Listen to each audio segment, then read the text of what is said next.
Building এর সমস্ত সুরেজের পানি, ময়লা পানি, ড্রেনের পানি, সব পানি এখান দিয়ে আইনে এখানে ছেড়ে দিচ্ছে। নোংরা পানি যে গন্ধে রাত্রে জ্বালানা খুলে ঘুমাইতেই পারি না। এখানে তারা বাথরুম করেছে, এই বাথরুম দেখেন এইদিকে বাথরুম করেছে, এই বাথরুমের গন্ধে আমরা থাকতে পারি।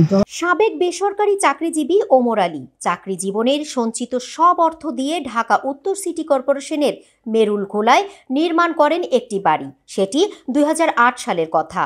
রিকশা কিংবা ছোট গাড়ি নিয়ে পৌঁছে যেতে পারতেন ঘরের দুয়ারে। রাজধানীর কূলে পরিবার নিয়ে নিজের বাড়িতে বেশ ভালোই কাটছিল দিন। বিপত্তি বাধে 2015 সালের শেষ দিকে। এলাকায় প্রবেশ করে ইউনাইটেড গ্রুপের আবাসন প্রতিষ্ঠান। কৌশলে একের পর এক বসতি উচ্ছেদ করে গড়ে তোলেন বহুতল ভবন। এই ওমর আলীকেও সেখান থেকে সরিয়ে দিতে পায়তারা করে তারা, কিন্তু সফল না হয়ে অমানবিক এক কৌশলের আশ্রয় নেয় ইউনাইটেড। 2008 সালে এখানে বাড়ি করি, জুন মাসের দিকে বাড়িতে উঠি এবং তারপর থেকে বসবাস করতেছিলাম ঠিকঠাক মতোই, কোনো সমস্যা ছিল না। রাস্তা ছিল, এখানে রাস্তা ছিল, বর্ষাকালে একটু এই সামনে পশ্চিম দিকে একটু পানি জমতো এই গর্তটার মধ্যে। তাছাড়া আমি রিক্সাতে করে আমার বাড়ির গেট পর্যন্ত আসা যাওয়া করতে পারতাম। কিন্তু 2015 সালে এই নেপচুন হাউজিং প্রজেক্ট এখানে আসলো। এখানে আসার পরে কয়েক বছর পরে ওরা এইদিকে যে 6টা-7টা বিল্ডিং করলো। এই বিল্ডিংগুলো করার পরে এই বিল্ডিংয়ের সমস্ত সুরেজের পানি, ময়লা পানি, নোংরা পানি, সব পানি এখানে ছাড়তে লাগলো। এই পানি ছাড়ার পরে এই রাস্তাঘাট সব ডুবে গেল। ডুবে গিয়ে আমার যাতায়াতের বন্ধ হয়ে গেল। আমি বাধ্য হয়ে সিটির আন্ডারে যে জরিপ হয়েছিল সেই জরিপের অনুমোদিত যে রাস্তা, সেই সরকারি রাস্তাতে আমি বাঁশের সাঁকো করে প্রায় 200 ফিটের মতো রাস্তা বাঁশের সাঁকো করে আমি যাতায়াত করতেছি। বাঁশের সাঁকো করার জন্য আমার প্রচুর টাকা খরচ হয় বছরে। কদিন পর পর বাঁশগুলি পচে যায় এবং এরা চরম অসুবিধার সৃষ্টি করতেছে। আমি যেটা কোনো প্রতিকার পাইতেছি না। ব্যাঙ, শাক, পোকা মাকড়, মাছি, মশা জ্বালাতে উৎপাতে থাকা যায় না, কিন্তু তারা তাদের পানি নিষ্কাশনের কোনো ব্যবস্থা করে নাই, তারা ড্রেন করে নাই। এত বড় বড় বিল্ডিং করেছে, 8টা-10টা বিল্ডিং করেছে, সমস্ত বিল্ডিংয়ের পানি তারা এখানে ছেড়ে দিচ্ছে, দিয়ে এই পানিতে রাস্তাঘাট সব ডুবে রয়েছে এবং নোংরা পানি, এত গন্ধ যে এখানে থাকা যায় না। অস্বাস্থ্যকর পরিবেশে আমরা বসবাস করতেছি।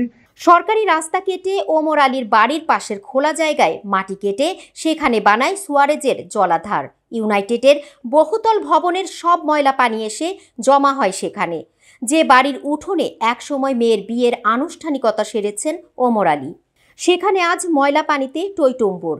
সরকারি রাস্তা কেটে ফেলায় ওমর আলীদের চলাচলের একমাত্র অবলম্বন সাঁকো। বর্ষাকালে আমি বের হইতেই পারি না। পুলের উপর দিয়ে যাবো কেমনে? পুল তো কয়েকদিন পর পর ঠিক করা লাগে, আবার ভেঙে যায়। এই পানি সারাক্ষণ ওরা পানি ফেলতে আসে। এত ড্রেনের নোংরা পানি যে গন্ধে রাত্রে জ্বালানা খুলে ঘুমাইতেই পারি না। আর আমার ছোট নাতিনিগুলো আছে, স্কুলে যাবে, বর্ষার সময় ওরা বেরোতে পারে না এই পোলের জন্য। রাস্তাকে এভাবে রাস্তা ডুবিয়ে রাখছে, দিয়ে যেতে পারছি না। আমি তো বেরিয়েতেই পারি না, কোথাও যেতে পারি না, ওই বাড়ি বন্দিয়ে থাকি।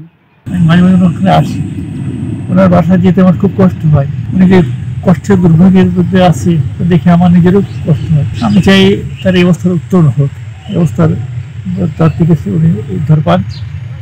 সরকার যারা কাজ যোজনা স্বার্থ দেখায়, গরিব মানুষের, নিরীহ মানুষের স্বার্থ দেখায়, সরকার, সিটি কর্পোরেশন, মানবাধিকার কর্মী সবাই এগিয়ে আসা দরকার তাকে এই দুরবস্থা থেকে উদ্ধার করার জন্য। তাহলে আমি খুশি হব, উনি দুরবস্থা থেকে মুক্তি পাবে। জায়গা দখলে নিতে ইউনাইটেডের সেই অমানবিকতার গল্পই উঠে এসেছে ওমর আলীর বয়ানে। আমার সরকারের কাছে অনুরোধ, সরকার প্রয়োজনীয় ব্যবস্থা নেয় যাতে ইউনাইটেড গ্রুপ তাদের এই বিল্ডিংয়ের সমস্ত পানি ড্রেনের মাধ্যমে তারা অন্যদিকে এখানে খাল আছে সেখানে খালে যাবে এবং তারা আমার এই দুঃখ দুর্দশা যাতে অবসান ঘটে, আমি এইটা চাই। রাস্তাটা আমি এখানে যে সরকারি রাস্তাটা বন্ধ করে রাখছে, এই রাস্তাটা যাতে হয়, এই রাস্তা হলে আমি আমার এই অসহায়ত্ব দূর হবে এবং আমি চলাচল করতে পারবো।